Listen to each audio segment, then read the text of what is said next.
জয় তারা, জয় জয় তারা, জয় মা তারা।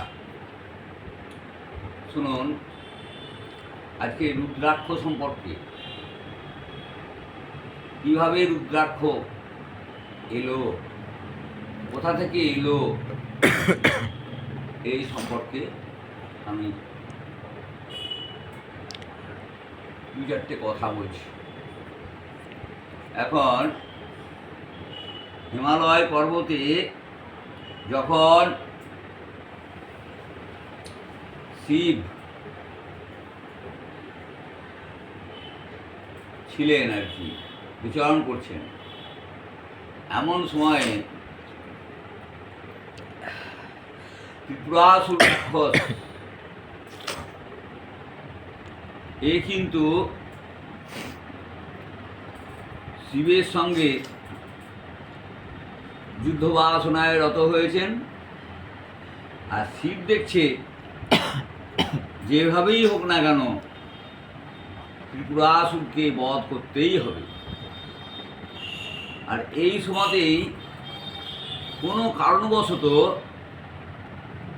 শিবের চোখে, শিবের চোখ দিয়ে জল পতিত হচ্ছে, পড়ছে আর কি, হঠাৎ করে। তখন কিন্তু পদ্ময়োনি ব্রহ্মা দেখলেন এ তো বড় বিপদ, শিবের চোখ দিয়ে অশ্রু নির্গত হচ্ছে।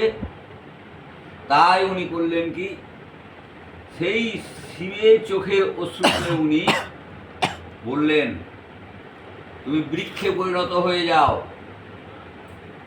সেই জল থেকে যে বৃক্ষ হলো, সেই বৃক্ষের নাম হলো রুদ্রাক্ষ গাছ।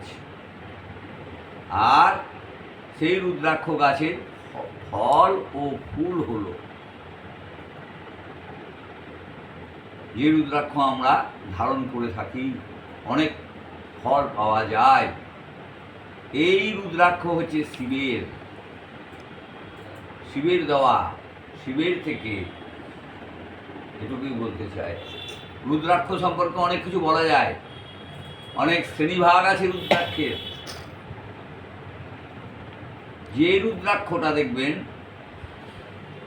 আমলকি ফলের আকারের, সেইটাই হচ্ছে শ্রেষ্ঠ রুদ্রাক্ষ। জয় তারা, জয় জয় তারা, জয় মা তারা।